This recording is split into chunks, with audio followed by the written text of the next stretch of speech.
This is a Priority 1 message from Starfleet Command. I'm Captain Jack Walker of the USS Triton.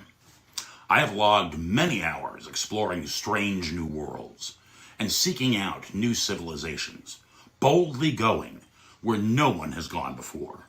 And now it's your turn to prove what kind of an officer you will make in Starfleet. Will you represent the Federation with dignity and respect for all sentient life in the galaxy? Well, hit it.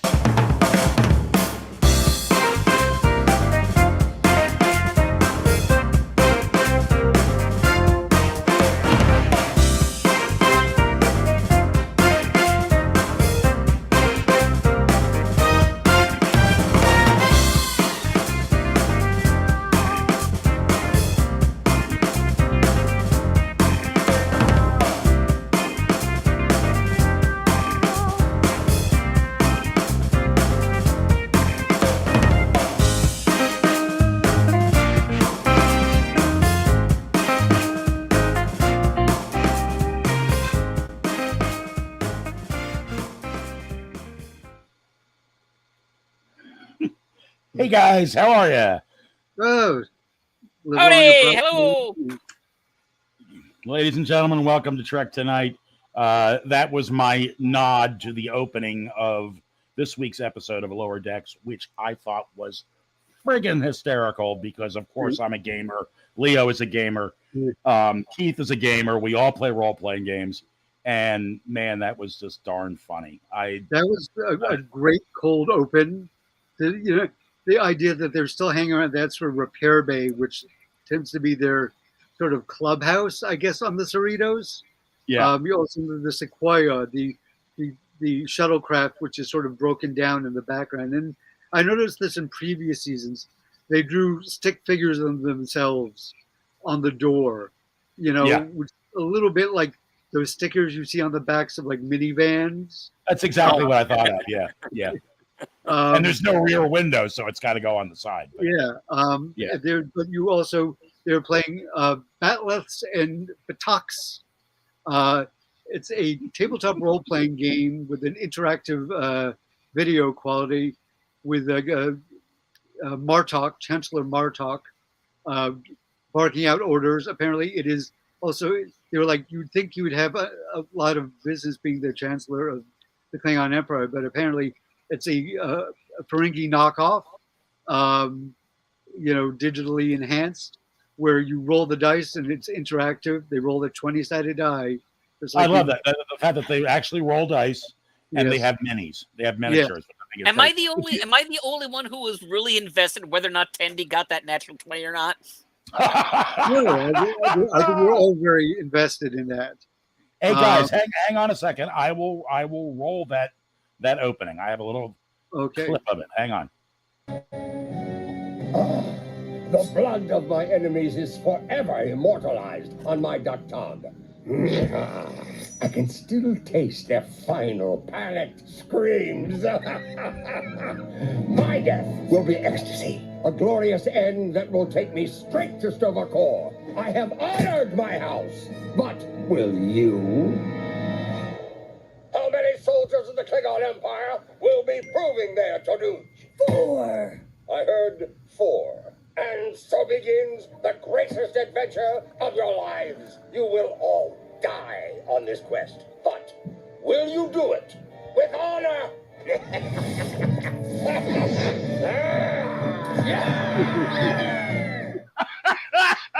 That is great. Oh, man. I love the fact that they dress up to play, which is sort of, I'm not generally a dress up guy, in terms of like costumes, at least for playing role-playing games. Although I do have a large collection of Lord of the Rings themed beer T-shirts. So that's because of my love of Tolkien and beer. Well, back in college, Leo, I think you were part of that D&D thing we ran. Yeah. Right? Where we would go over to the basement of the dorm next to us and over on West Campus at BU. We would go down to the basement where it was, like the catacombs, and we would all wear like hooded robes. AKA, I think we just took safety pins and blankets in sort of fabricated cloaks. Yeah, it was all very much on the cheap, as you often Yeah. are in college. But Yeah. I just remember there being a skull candle holder. I don't know why, but it's college. Yeah. There's going to be a Yeah. skull candle holder. right. But also the crew of the Cerritos has the luxury of replicators, which we did not and continue. Very to true. not do. But I do love the fact that they're all so into it, and this is they're clearly goofing off by playing, or maybe this is in between assignments. Maybe they're doing this before they go on duty. Because Right. Well, because Mariner gets the call from Ransom. Yeah. She's like, it's not for an hour. Yes, but you need to be here early. You're almost late for being early. Right. And then she asks Rutherford if he's going to join her because they're on the same mission. She says, no, I think I'll just be regular early. I want to keep playing this game. Yeah. And it's really, I love the interactive nature of this. Like the electronic die that Martok would react to. He was on a pad, which they had propped up on the table. And they had all these miniatures and it was hexes, very old school because they didn't have a grid, they had hexes. One thing I really liked too about the interactiveness of the die pad was at times when they would roll the dice, the image of Martok on the pad would look down as if he was looking at the dice. Yes. You rolled a 17. Yeah. Yeah. Well, what's great about Martok is he's both playing the Klingon and the Game Master, and so he's got qualities of both, Yes. which is fantastic. So yeah, it was a Game Master should, I guess. Yes, it was a great cold opening. In this episode, Mariner is going down with Ransom, Rutherford, and Phillips, the chief of engineering. There is let me get the terminology right. This planet called Durlanians are the people. It is an orbital lift, and Mariner's like, so it's a space elevator. It's like, no, it's an orbital lift, which is essentially a space elevator, which is actually a thing people have theorized doing. The idea of make it cheaper to bring things into orbit, but it would be only after the fantastic cost of actually building such a thing. But it's been around since, I'm going to say 70s or 80s, at least in theory. I don't know how you could do it. I mean, people worry about buildings that are 80 feet tall withstanding wind. I don't know how you would get something that's miles long like that. But Well, I don't know. But if Craig Lubin, our scientific advisor, is watching, which I'm going to guess he isn't since he hasn't piped in yet. No. Or if he is, please pipe in how that might work. But I think it's in theory. It's a theoretical structure. But good title for the episode too. Mm-hmm. The least dangerous game. Least dangerous game. Yeah, so which is they a get to nod the platform, and Ransom sends Billups and Rutherford down to the planet, and it's a fitness-based culture, which is where they kiss to say hello, with tongues. With tongues, as we find out. Yeah. And they look like they're a mix of the people from Justice, the first season episode of TNG, where Wesley steps on some flowers and is sentenced to death. Everybody basically wears sort of like terry cloth, sort of like barely covering, like outfits, and they run everywhere.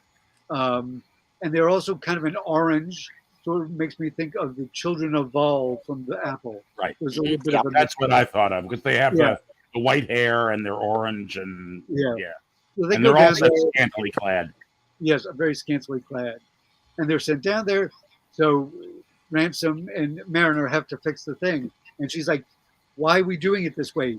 Like these guys could do this in like 30 minutes, and we've been here for hours." And that becomes like an ongoing thing where he's trying to sort of push her.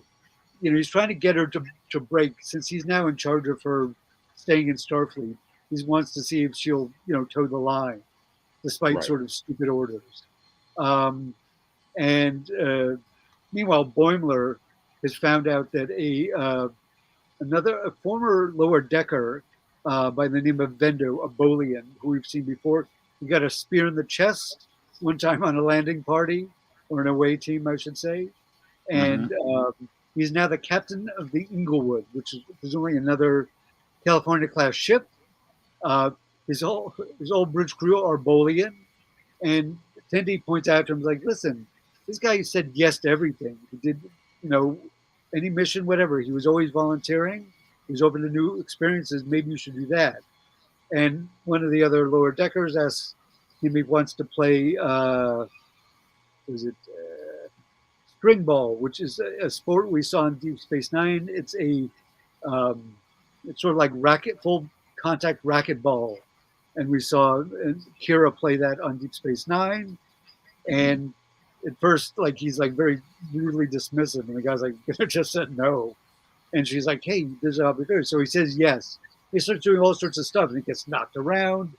And our Shax, who plays that, is impressed with his falsetto and asks him to join his Bajoran dirge choir, which he says yes to. And he's very impressed with him. And he says, like, if you ever need a favor, because I'm just one combat tap away. Also, the exterior says Coral Room 3, which implies there's a 1 and 2 at least on the ship. Rooms dedicated to choral practice, which is a very Federation idea. Or maybe a nod to, like, hey, I don't know whether anybody else noticed this, but when Boimler is going on his rant about being dissatisfied, Tendi is come out of the shower and she's just wearing a towel. Yeah. And she's fiddling with her towel. And it's a little sexy, And Boimler is completely ignoring it. Like, he doesn't even notice that she's like half naked and she's fiddling with her towel. And So I'm not the only one who had a little crush on a cartoon character in a towel because does that make me a dirty old man? I think that makes me a dirty old man. But if it does, we're a pair. Make it 3 of a kind. Okay, there you go. A woman in a towel is a very sexy look. But I just think it's marvelous that he's completely ignoring it, Well, they do have those communal sonic showers, although apparently he's not comfortable with public nudity, as we've discovered in the previous season. It was kind of cool, but I guess, like, after a while, you're in sort of barrack situation. After a while, you're like, well, whatever, I got my own stuff to deal with. I guess. Either that or he doesn't, he's so focused on being, I think that's more of it, that he's just so focused on his own shit, he's not paying attention to anything going on around him. Yeah. But in all fairness, you're right. It is a communal thing. How many times has he seen Tendi in a towel? I'm willing to bet that's not the first time. Maybe. First time, but it's the first time for me. It's the first time for most of us. So yes.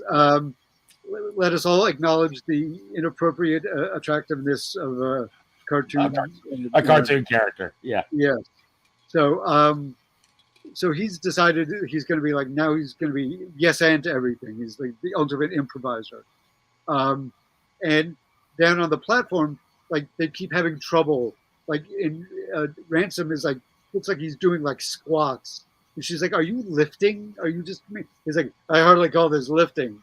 And he does the thing where he, like, leaps up, hangs off a pipe, and attaches a component. And he says, I'd like to see an engineer do that. She says, yeah, they could with a step ladder.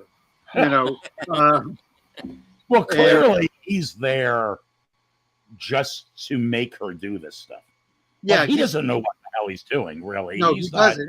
He really doesn't, And they I think in the whole episode, he's continuing to work with that one pipe. Yeah, he's not. Like, I don't think he does anything else but work with that pipe. Yeah, they're neither one of them are engineers, and they keep checking in planet side. And at first, everything's great. He was like, "Oh, we're going to a dance, and then, like, a drinking contest, and we're having a wrestling match, and we're going to be judges, and and everybody's having down the planet. They're having a good time." And he's like, and he said to Annie, he said, "Oh, and you don't have too good a time. We don't want you to become king, because remember he comes from that Ren Fair planet, where if he loses his virginity, he has to give up his commission and become king. Right. So things keep sort of escalating for them, where they're like, yeah, no, we went in the wrong building, and we didn't expose our midriffs, and we were supposed to have a belly button, and they will just show you your belly button. And he keeps like saying, look, you just do this, you'll be fine. With the authority of somebody who's sort of negotiated, somebody who's a command officer. And it keeps getting worse and worse. And finally, Mariner just loses her patience. And because they can't transport down, because there's some, bullshit pseudo science reason why they can't do it, which is partially why they have the orbital lifts, aka space elevators. She puts on a skydiving outfit, which they have there, presumably for these sorts of things. And she's going down there. It's very reminiscent of that scene from the first Star Trek film that J.J. Abrams did.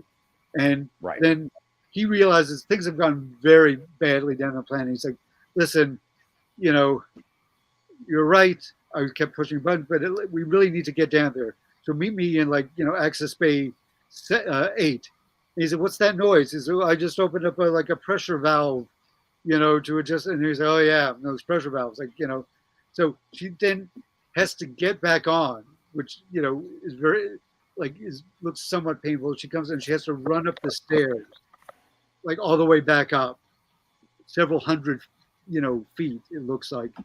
And then at a certain point, the gangway stops, and then it turns into a rock climbing wall, because it is a fitness-based culture. And she's like, oh, and, because she doesn't want to admit that she, broke protocol. Meanwhile, Boimler's having a great day, because he's been saying yes to everything, and he feels like he's making connections.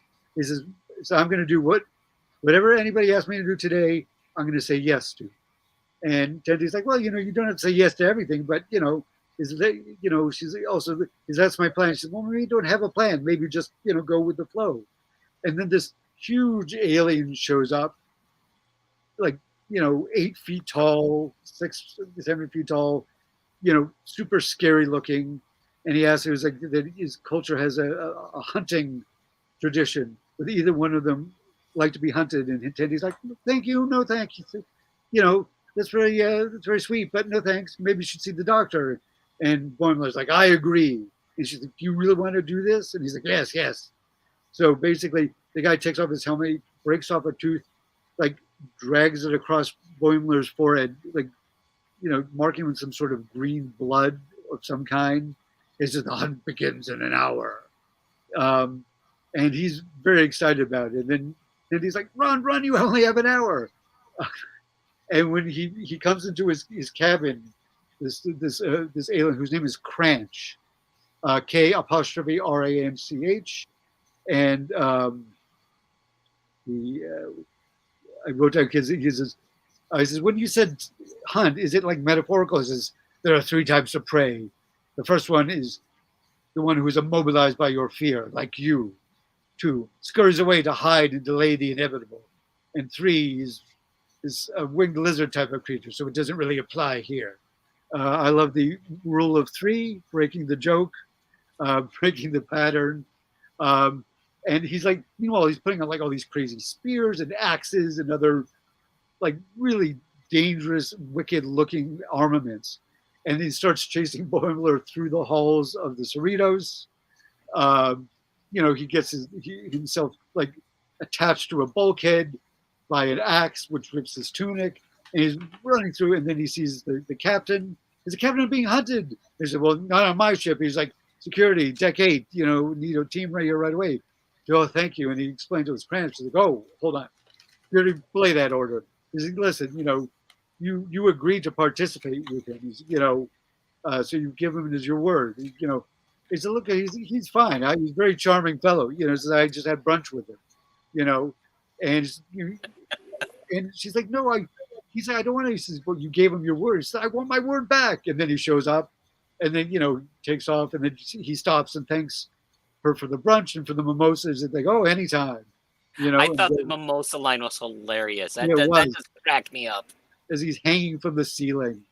He's like this devil tail. He's just this fearsome looking creature. And he was so refined and cultured in that moment. Yes. That very down to earth, like, oh, by the way, thanks for brunch. That was really nice. The mimosas were great. She's like, oh, anytime, And then he's back onto the hunt. And when he finally catches Boimler, first of all, Boimler hides back in the service bay, the repair bay where we started the episode, and the Martok program starts again. He was like, basically, he's like, "Will you be a brave warrior, or will you be a coward?" He's like, "I will be," and he like puts on a bandolier with all sorts of weird gizmos on it, grabs a phaser rifle, and he's like, "All right," and he jumps out of the hallway, and he's like, Cranch. He says, the hunted has become the hunter. And he starts throwing it, and then the guy just throws a spear like right in his shoulder, and he falls down, and he was like, it's inevitable. And the hunted becomes the hunter. Tale as old as time. And then he takes something from his back, and it's got all sorts of weird blades on it. It looks like some torture weapon. And then it turns out it's a selfie stick. He just takes a picture of himself with Boimler. And he explains that they have a catch and release tradition with hunting, is that they respect all life, which is why they hunt. And he says, "Oh, you weren't going to kill this?" No, of course not. And he says, "But I have some notes." He says, when you decide to become the hunter, you can't just stand there and say, "I'm the hunter." You're just going to give the other hunter time to attack you. And Boimler passes out, and he takes one more selfie. He says, "Well, for the boys."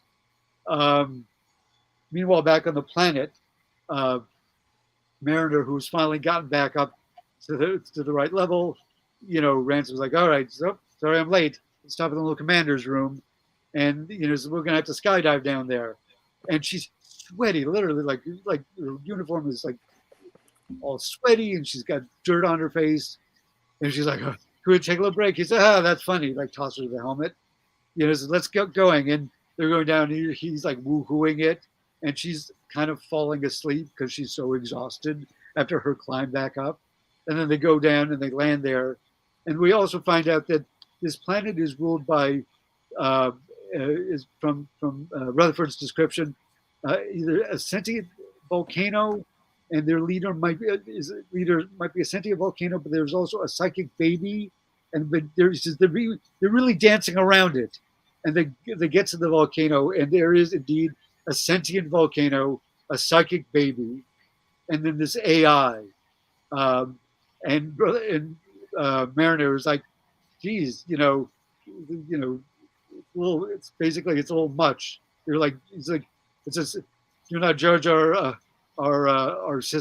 government it's a system of checks and balances," and they're going to drop Rutherford and Billups into the lava because Billups has an Audi, and apparently that's a sin on this planet.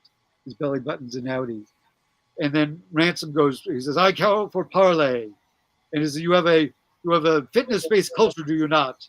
And the lava answers, the volcano answers, "Yes, indeed, it is our highest cultural," I'm blanking on the phrasing used, but it's the height of our culture. Then he rips off his tunic to show this like glistening, jacked body, and everybody's like, "Oh!" And the baby, "Starfleet, you are wise." And he begins his speech to free his crewmates.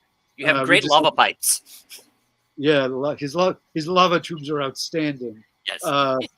And it was a great moment because it's also nice to see, like, Ransom is a bit of a joke. Like, he's this sort of gym rat, and sometimes he doesn't come off like the smartest guy, but he is experienced, and he's like, he knew what was required in this moment, and he was actually the perfect guy for it.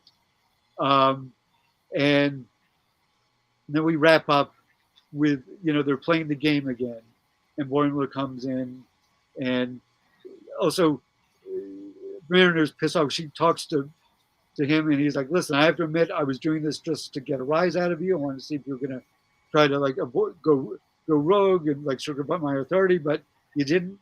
even though she did. He doesn't know, and as well, I appreciate that.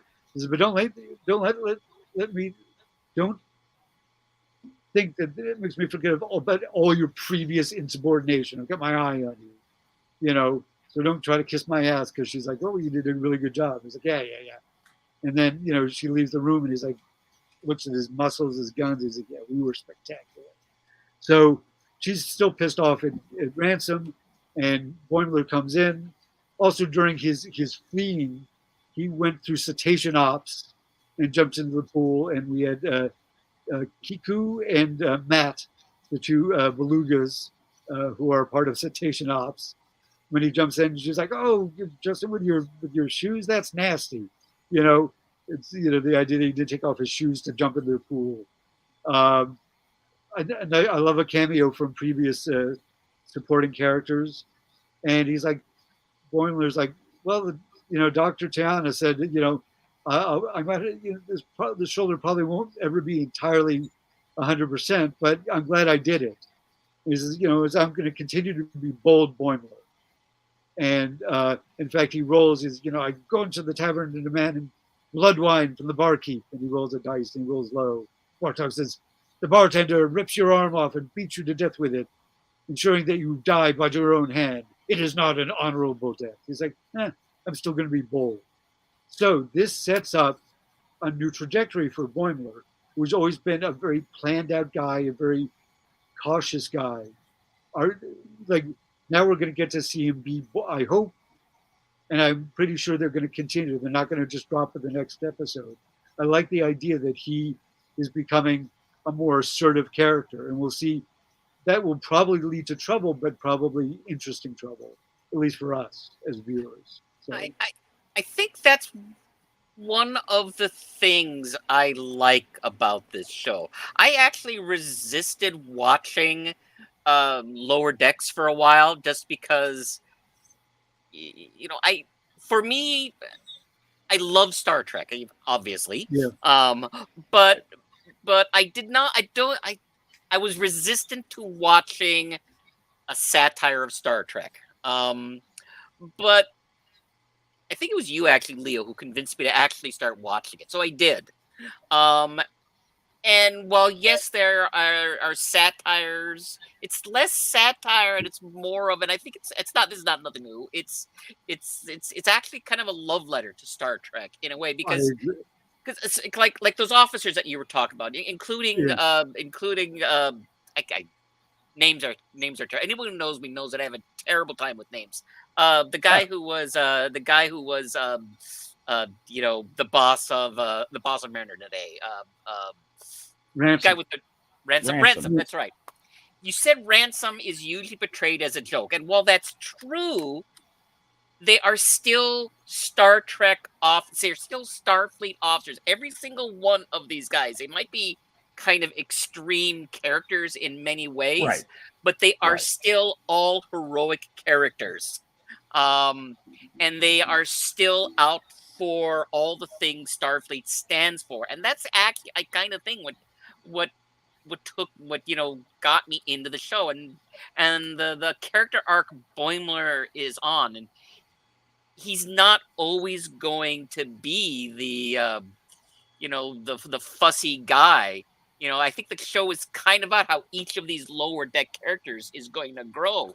And the Boimler and the Tendi and the Mariner and the Rutherford we saw in season 1, by the time we get to season 4 or 5, they're going to be completely different officers. Yeah. And I am looking forward to seeing that and looking forward to laughing along the way. Yeah. Well, I mean, that's the thing, Keith. What makes it a great show is that it's not just taking a big poke at Star Trek. Mm-hmm. It's also a Star Trek program. It has a lot of the qualities of a regular Star Trek iteration, but it's like from the fans' perspective, and I really enjoy that. Mm-hmm. I love Letter to Star Trek too, because it's like, well, they may poke gentle fun at some of the inconsistencies or the oddities of Star Trek setting, but they're not doing it like, look at this is stupid. They're just like, like it's a kind of a wink and a smile, but they all still clearly love it. Yes. And these characters do have to evolve, otherwise it's just like the Flintstones. Every Fred has a get rich quick scheme like every other episode or whatever, and he's never has like a heart to heart with one at the end. Be like, man, I should just apply myself a little harder at the quarry. Maybe I could get to be foreman. Like he's not like he doesn't take stock of his life in any way, other than like I made a mistake there, Fawn. It's you need. But these characters, this is a much more sophisticated show than the Flintstones, which is a show I loved as a child. But I love these characters, and I love seeing like into these weird little corners of them. Did you notice, guys, the woman that I keep talking about, who's always hiding behind the bar? Yeah, she's an alien. She was sort of. She was in this one too. When I can't think of his name. That Crench was standing by the bar and she was hiding, and I don't know what that's about. Maybe it's just an odd thing they keep throwing in just I'm gonna have as to look a for that. random thing. But I have not noticed that. I'm gonna have to watch it again just to look for that. Sort of reddish hair and sort of grayish skin, and she has like some sort of like either tattoos or markings. It's an alien species I'm not familiar with, and she's just always hiding behind the bar in fear of something, and I'm not sure what the point of that is, because she's been afraid of everybody from this guy, who makes some sense, to Boimler. So I don't really understand what that's all about. But if anybody gets that joke and they can put it in the comments, let me know, because it's clearly a running gag, because she shows up periodically, and I just don't get what it is. I don't know. That's a good. It might be an inside joke with the writers or the animators. It could be, yeah. If anybody out there knows, please let us know. Yeah. So, you know what? Go ahead. So, no, I was thinking about something. We were talking about. It's a lift. It's not an elevator. And I all of a sudden flashed back. I'm wondering if that's a deep cut to Star Trek. Two? Yeah, Star Trek II, The Wrath of Khan. So Kirk and Saavik with her hair down are having a discussion in the turbo lift. Yeah, right. And the discussion gets over, and the door opens. They go on their ways, and there's McCoy standing there waiting for the turbo lift. And the first thing he says is, "Who's holding the damn elevator?" Right. And I kept reading that's like a little break in canon, because it had never been called elevator before, and I think that's the only time it's been called elevator. And I'm just wondering if that was kind of a deep cut back to that scene. Maybe. That would be a super deep cut. Although McCoy seems like the kind of guy who would use old-fashioned terminology over new-fashioned. Right. But that's a question. But also I'd be like, no, it's an orbital lift. She's like, it's a space elevator. Which is still pretty impressive, but I guess it's like maybe it sounds a little stupider. I don't know. Then what else I had in my notes too is because we were talking briefly about the fact that Mariner and Ransom really are not engineers, and Ransom certainly doesn't know what he's doing. Mariner at least is trying, but I think Ransom's watching the equivalent of a YouTube video about how to fix. Yes. Which I thought was great. These. That's all I could think of was like, whenever I can't fix something, I go to YouTube and I look for a video to see how to fix it. Like, just attach the magnetic plate and you're all done. He's like, what the hell is that? It's funny because in so many other Star Trek episodes, people who aren't like engineers, like Geordi or O'Brien or Scotty, like people can help out, especially in the later shows. Like you would have, if there would be like if Cisco and the chief were stuck somewhere, feels like Cisco could help out. You could he's probably not the mechanical genius that O'Brien was, but he's certainly not adultly. The idea that all Starfleet officers can effectively pilot a ship if they're called to, or do some repairs. The idea that you have a specialization but you also have a background in the basics, so you can do stuff if you know you're in a situation where it's needed. But Ransom, it feels like those like whatever Ransom's engineering skills have sort of sort of atrophied over the years. He probably hasn't had to repair anything recently. It feels like Picard might get in there and sort of like he wouldn't be as good as Geordi, but he'd be like, I realigned the induction coils as as you suggested, Mr. LaPolla. And you'd be like, great job, Captain. But he's just like, I don't know what I'm doing. I mean, this was clearly some weird power play he was trying, and it would have worked to had he been a little more observant and Mariner perhaps a little less willing to fly off the handle, go rogue as they said. But yeah, I really enjoyed it. I like the little clips on the planet. I do love those sort of like, oh, this place seems like paradise. Oh my God, they're going to throw us in a volcano, and they have a psychic baby, an AI, and then a sentient volcano as their leaders. I loved it when Mariner pointed out, don't you think that's overkill? Overkill. Yeah. And the response, well, it's obsessive of checks and balances. Yeah. For some reason, that line made me think of something you would have written, Leo. Oh, yeah. So what else do you have, Keith? Anything else in your notes? I'm looking forward to see. So I think we've got the start of 2 separate character arcs so far. Okay. I think Mariner is on an arc to be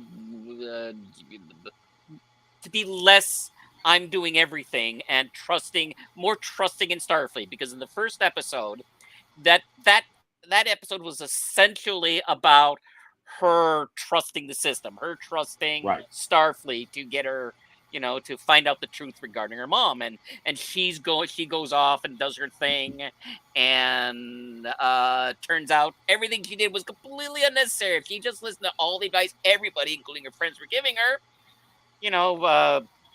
much less trouble, much less entertaining for us, mind you. Yes. But I think that's kind of what this current season is going to be about, as far as Mariner learning to be more, let people do their jobs more than she usually does. She doesn't always have to be in charge. Boimler, on the other hand, has always been kind of a character of extremes, either super timid and super timid, super planned out. And I think today we got the start of his arc, where maybe by the end of the season he's going to be able to find some balance between timid and bold. Maybe somewhere between timid Boimler and bold Boimler, we're going to get moderate Boimler. That's what I think might happen. I'm looking forward. We have yet to start whatever arc they're going to put Tendi and Rutherford on. Yeah. Well, Tendi is now in the sciences division, so she's going to be on the bridge. That's true. I forgot about that. And probably away missions. I'm not sure what's going to happen next week. I haven't seen a trailer for that yet. I always feel like Rutherford also has, and we saw a hint of this at the finale of last season, is whoever implanted his cyborg parts were doing it maybe with not the best of intentions. Oh, yes. So, and they are supposed to be Vulcan cyborg parts, because he's got a little pointed ear on his metal side. So I'm curious to see if that's if those are Vulcan cyborg parts, or are they Romulan? Yeah. Yes. I think you called it there. Matter of fact, right now, Leo, I'm going to agree with you. I'm going to call it. Those are Romulan parts, not Vulcan parts. The Vulcans may have installed it, but someone there was pretending to be a Vulcan, was really a Romulan. I loved it. There was I don't know which episode it was. I think it was from an early season, not from last season. But he keeps hitting this button, and it keeps changing the way he speaks. Yeah, he like he button had he a finds on the side of his personality. head. Yeah, It's like a personality thing. yeah, And he I keeps remember that. they've never brought that back, but I always thought that was funny. It's a good bit, but I think they can only do it. It was good for one episode, but he just kept like he was trying to get back to normal, you know. Yeah. But also the episode where he goes on that mission with Shax, and you know he's like, "You've got to upgrade your system," but it's like it would upgrade him, and he would come out of it and he'd be like, "Where am I?" They're like, you know, and then it's suddenly they're on Vulcan, you know, they're like, just put, pull up your robe and blend in, you know, they're trying to steal an old Romulan bird of prey, and he keeps Right. like, then he's at a Gorn wedding, and all sort of, you know, it's like all these, you know, these great time jumps. So I'm curious what they're going to do with that. I think Tendi, I want to see her do some more science stuff. I'm not sure what arc they've set up for her. I do want to see. I always feel like Boimler and Mariner tend to get the lion's share of this stuff, Right. and I would like to see more for Tendi and Rutherford. Although there have been some Tendi and Rutherford episodes. There have been, but I also like seeing her and Boimler pair off. Like I like it when they sort of switch off, you know, their pairing. Yeah. Right. There was that episode last season where Tendi and Mariner go off on a mission. They're like, "Girls' mission," you know, when they're trying to get the Caitian mating post, which breaks, and eventually find out that Dr. Tanner just wants the box because cats love being in boxes. Anybody who has a cat knows. So, yeah, I'm curious to see where it all goes this season. And they've done an excellent job in just 2 episodes. I mean, every time I watch it, I'm like, I want more. You know, Yes. I want to. I'm glad they're parsing it out because otherwise I would just like inhale it all. Yeah. I like. I'm sort of because I love the idea of being able to binge something, but on the other hand, I like having to wait because I can appreciate it more, and then I can soak in that episode rather than you know, just like I had an interesting experience today with the show because I ended up watching it 3 times, and that's because the first time I watched it, just people kept coming into the room and interrupting, and I knew I wasn't getting the whole thing. So I went into my office later, and then I watched it again. And then the third time I was looking at it, mainly because I was trying to grab that clip from the beginning of the episode. Yeah. And, but my 3-year-old Penny came in, and her favorite part, she's become this 3-year-old Star Trek fan. I mean, anything that has to do with Star Trek, she takes notice of it. So she's watching this. Her favorite thing is the alien sucking off of the warp nacelle. Oh yeah.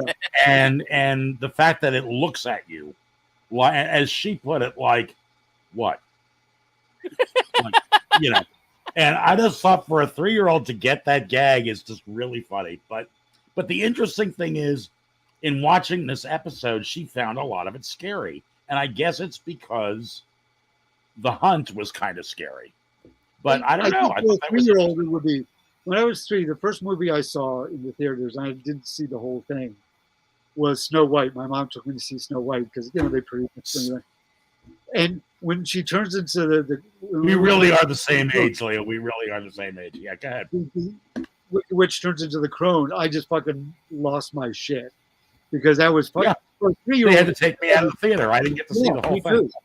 Yeah, right. It is It's not horrifying for a 3-year-old. At least it was for me, and I guess for Chris as well. It is funny because I sometimes, like, I sort of an off Star Trek moment. I suggested to Chris and his wife, there's a show called Hilda on Netflix, which is about a girl who's I think about 10 years old, and she lives in sort of an unnamed Scandinavian country. It's based on a series of graphic novels, and she lives in a town called Trollberg, and she has adventures and there are trolls and other sort of fantastic creatures in it. And I love the design of it, and it's very whimsical. But I'm like, is this appropriate? I have no idea. Like, as an adult, like, I know, like, well, don't let your 3-year-old see, let's say, Halloween, or Right, Texas. right. But like sometimes I'm like, is that too scary for a kid? I don't know. Like I don't, because I don't have kids. I don't have that barometer sort of built in. Keith, it looked like you wanted to say something. Was there something? Yeah. So we're telling things that scared you as a child. Right. Rudolph the Red-Nosed Reindeer, the TV series. Really? Oh, I loved Was it Rudolph. the Bumble? Yes, the very the first Bumble. time as a kid I saw it, when the Abominable showed up, I went, "Ah!" I ran out of the room, and I did not see the end of the show. I had to wait till next year when it came back on to see the end, and I actually sat down and I literally, I'm not going to be afraid of the sit here, and I am going to watch the. Uh-oh. What's going on here? Am I still on the air? Yes. Yeah, you are. Okay. All right. Yeah, You are with me, although Leo looks first. Oh, you're Leo. Okay, you're right. Yeah. And you know so what yeah, mine so, was? so Yeah, I I was get you. scared by the. I was terrified of the Slee Stack from Land of the Lost. Oh, I would have to leave the room. Like if it was a Slee Stack episode, I would just get up and leave the room because they scared the crap out of me as a kid.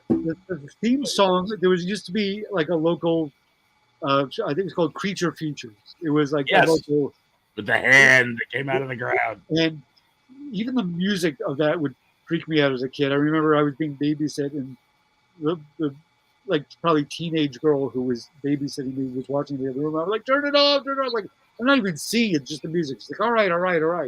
You know, probably thinking like, this little pussy. Sorry. I just thought it was interesting because it's a cartoon. Yeah. And again, Leo, like you say, listen, I will admit that I probably let my oldest daughter watch South Park before she should have. And also, I remember one time sitting there thinking, because I hadn't seen it since I was in high school, boy, these kids are going to think that Blazing Saddles is really funny because it's got fart jokes in it. Yeah. And I got about a third of the way into the movie and I thought, this is really not appropriate for like a 12-year-old. But yeah, my folks. All I remembered was the beans joke. So I was like, oh, they'll think that's really funny. My parents wouldn't take me to that movie despite wanting me to. Now we're really going off topic, but I wanted to see it. If there was this other guy, a friend of my dad's, who had a son who was actually a little younger than me, and he got to see it, and I'm like, what the? I didn't say what the hell, but that was sort of like. But I did eventually see it, and it is a classic. But perhaps for younger children, maybe not so much. It really was funny though, because I just remembered being a young teen and thinking it was really funny because I loved Mel Brooks. And I remember was the fart joke part. So I thought, well, it's fine. Selective memory. So she was scared, but it's funny. It is funny because as a child, I remember certain books. Like when I first read The Hobbit and the whole bit with Gollum in the book, I had to put the book down for a while. Yeah. That was like, as a kid, you don't really know the difference between dramatic peril and real peril. Any peril seems scary. Right. Whereas like as an adult, like you might be like, yeah, this is probably going to work out. Right. Or you might be along for the ride. See, in my mind, I'm thinking there's a difference. Now, granted, there have been some really horrifying things to come out of Japan that are ultra violent and really disturbing to look at, and other places too. But I'm just thinking there's been some really violent, anime. But this is basically, cartoon light. It's not really graphic. It's not really, So I don't know. It just surprised me. Well, she's 3. Did she make it to the end of the episode? Or she was watching it. She was standing on the back of this chair, not on the back of the chair, but behind me, watching it over my shoulder. For some reason, like a chimp, she likes to get on my back and sit there. So if you watch that later in life, honey, I apologize. No. But anyway, but you are being like a chimp. Let's be real. At any rate, so So she would duck behind me at certain parts, and she'd be like, "Yeah." And then my 8-year-old was half watching, half doing stuff on the laptop when I had Back to the Future on the other night, and that just creeped her out. Anytime there was a scene that involved Marty and his dad or Marty and his mom, I would hear this voice come from behind the laptop saying, "Dad, can you skip this part? Dad, can you skip this part? It's kind of cringy." It is. Well, it's funny. John Mulaney has an excellent bit on that. About the, Yeah, I know. Yeah, the guys who were pitching the script. It was about a guy who is this kid is in high school. He's really sleepy. He's kind of lazy. He's like, "Is he cool?" He's like, "No, no," you know. And then he says, and his best friend is a disgraced nuclear scientist who is either 40 or 90. And now he says, so they have the time machine. So they go back and try to stop like the Kennedy assassination. Like, that would have been a great idea. No, he goes back and tries to have sex with his mom, which is not entirely accurate. no. Because his mom tries to have sex with him. Yeah. So, doesn't make it better. But yeah, it is interesting. So that was funny because it was like, so I don't know whether she's just not quite old enough for it yet, or whether she's seeing it from a perspective that's more contemporary and today than we did back in 1984. There's a lot of stuff from movies that you're looking now, like older stuff. You're like, wow, that's what I mean. Yeah, you go back and look at them now, and you're like, Not sure that would have gotten greenlit. Spielberg aside. So anyway, so any other thoughts on the episode? I quite enjoyed it. I think we covered it. And for those who didn't get a chance to watch the episode, well, Leo explained it to you. Yeah, I told you the whole story. Sorry, I just. I mean, in all fairness, no, I watching can't think of anything else really.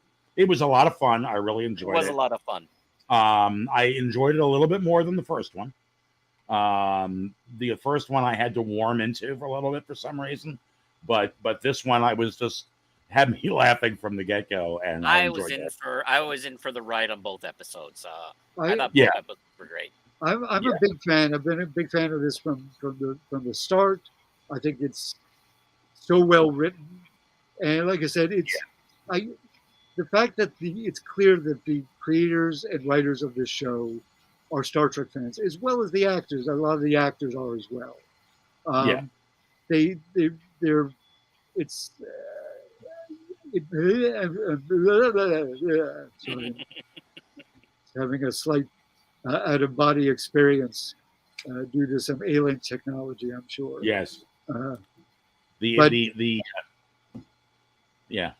alien baby is messing. Yeah, I have the names for is Morgo, the volcanic lord, navel of the planet, Medric, the psychic baby, and co-leader 355 is a artificially intelligent computer, which is just taking three crazy tropes and mixing them, and the idea that they're checks and balances. Yeah.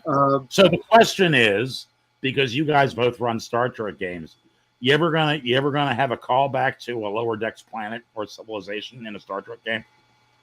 That would be telling. Yeah, we can't. I'm just saying. No, but I'm just saying. Do you consider it? My question really is. It was a subtler question than that. My question really is: do you consider what happens in Lower Decks canon enough that you would call back to it in a role-playing game? Yes. Yeah. I do consider it canon.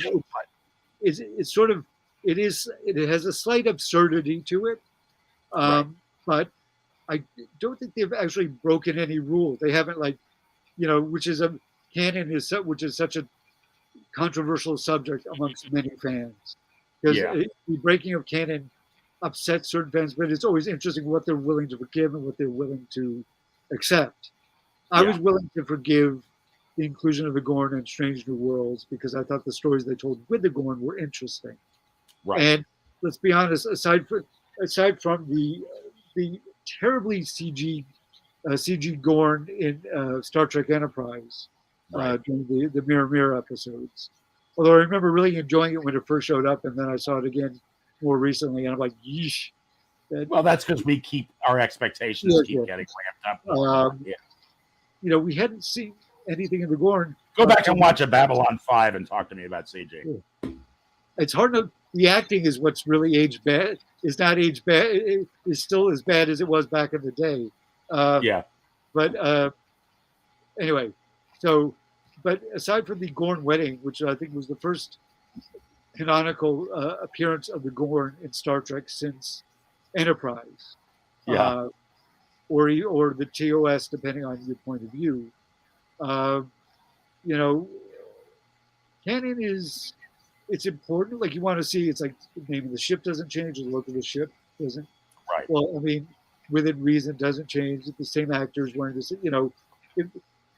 But you have to, at a certain point, you have to be like, am I enjoying this story? If I am, you know, the other stuff. It's like, remember, this was a TV show written for a network TV. All of them are TV shows written by writers. They're not game designers or novelists trying to create a world. They're trying to create a story for that week. Right. That is their goal. Yeah. I mean, I don't know. I was just thinking about, like, Leo ran a campaign for a long while, and he had a reoccurring character in it who was basically an art dealer named Archie, who would travel around and would sort of always end up sort of getting himself in trouble, sort of a whimsical character. Cyrano Jones-ish. Might bend the rules a little, but not a real criminal. But Archie could easily get caught up with the Collectors Guild. Sure. You know what I'm saying? I mean, I just think that there's some neat things in Lower Decks that I would draw on, you know, even though it's a comedy, you know. Absolutely. Yeah, I would have no problem riffing on some of the things in Lower Decks. Right. Absolutely, I agree. So you hear that, Modifius? Right now, the biggest thing all right, I'm sure Modifius right now is in talks with Paramount to get the rights to Lower Decks. I mean, they've got the rights. I would think so. Else. Yeah, they've got the rights to everything else. You just know, and in fact, Jim Johnson has all but said that it's coming. I mean, you know, he said, "Well, I can't say it's coming, but pay attention." I mean, he's said, you know, so it's like he's done all but say, "Yeah, Strange New Worlds is coming, Lower Decks is coming." So right. You know, but he hasn't said that, so I could be wrong. You know, Is this end part our Gary 7 in pilot in episode pilot for our show we might do about role play gaming? Might be. You know, because you probably would see these three same faces if it happened. I would say is pay attention. As Modifius often says. Basically, I'm a great player, and I enjoy running, but I'm not a real rules Nazi. Not that either of these guys is either, but these guys know the rules. So basically, Keith knows the rules much better than I, which I found out when I was playing with Keith. When Keith was running, I've been playing in another game which I love for years, a TOS era game where I play a Vulcan science officer and first officer aboard the ship. It's been a blast, and I love those characters, and I love playing with those guys, and I love the setting. But as I discovered, a lot of the rules we play by in that aren't exactly rules as written. Now, rules as written, like any good RPG book, I'm really going off well, not quite off the deep end, but because it's related. Most RPG books will say, listen, if you don't like something, you can change it. It's your table. Right. You know, adjust as you see fit. But these are the rules we've come up with, and we think they work. But I found out, like, there was one thing. It was like, no, it works this way. And Keith is like, well, okay, you know, you were very cool about it, and I was like 100% wrong. And then I looked it up. Sorry. There you go. Yeah, and I think, as I've told you, at the time you were telling me how wrong I was actually looking at the book, and sure, I was so like, because this other GM who is a great GM, and I'm not knocking him, but like he changed that, whether he misread it or just Yeah, decided. and basically we learned to play that way. Yeah. So because what Leo's referring to mostly, I think, or is we played, starting with the lockdown of the pandemic, we played a Star Trek campaign between myself, Leo, and this other guy that he's talking about. And we were playing Star Trek and using the Star Trek Adventures new rules, which were great, and I love them. But yeah, Leo had learned to play the game through this other guy, and so I was a newbie, and I'm much more of a show me how to play rather than let me thumb through the book and read it. So I sort of deferred to Leo and said, yeah, how does this work? And yeah, so we all learned it wrong. And then the other guy left, stopped playing. Keith came on board, started playing with us, and he's like, actually, that's not how it's done. And so we relearned a lot of really neat things I didn't know. I didn't know anything about the ship being able to help you, which makes no sense because it's such an obvious rule that if you're trying to do something and you've got a ship that's awesome, you're going to have a better chance of accomplishing that thing than if you have a ship that's crap. Makes sense to me. But exactly. I agree. And that is something we don't do in the other. There's a thing about distributing power. Like I don't know. I feel like that's a homebrew thing. Now we're really going down the rabbit hole. Anyway, all right. I said it's a pilot within an episode. It's a backdoor pilot for backdoor pilot. Right. Yeah. That's what so I especially on Twitch, I really want to get these guys together, and I'd like to put together, if we have the time to do it, a show on role play gaming and basically have it be somewhat instructional so that it teaches you. We take a different system and we sit down and run through the basics of it and talk about how it's done. We're just trying to figure out how to make that entertaining. So, I know that there are videos out there where people record their game sessions. Yes. But I don't really. I have thoughts on those that I'm going to keep to myself. Yeah, me too. Right now. Yeah. I don't want to insult anybody because I don't want to insult anybody because I think anybody that creates content for the internet is awesome. I think it's great. But in some ways, if you did it with people that were performers, it would be more entertaining than just average people. That's the whole. That's not knocking anybody. It's not knocking anybody. Since you just opened the door, I'm going to recommend the Pod of Many Casts. Yes, the Pod of Many Casts. It is a fantastic podcast. Sadly, not in production anymore, but it is very entertaining, and that's all I'm going to say about that. This is my old actual play D&D podcast that I was in. I would say, include myself, 3 out of the 5 people involved were performers. Like I have a background doing improv and sketch. The two other guys there were trained actors, and I guess still are. I don't think that disappears. Our GM was very much a yes and guy. He had very good improv instincts, and the one woman was not as she was good, but she didn't have as much. She didn't have the training for it, and I tried to impart some of that improv stuff, which sometimes worked and sometimes it didn't. That's all. Hey, I'm just thinking of something, and then we probably really should get out of here because we're 4 minutes over. But the podcast, Rachel watches Star Trek, which is basically a guy who was a Star Trek fan. His wife had never seen it. And so he takes her through every episode of Star Trek and the movies, and she watches them. They watch them together, and she talks about it. Well, you could have Gina tries role-playing. It'd be one episode. My wife has never played a tabletop game. Well, she played twice. But she's mainly an RPG, console player. So I just want to make sure, do you like her? And do you want to stay married to her? Because all of a sudden, this sounds like an incredibly bad idea. No, you got to realize, I like to torture her sometimes.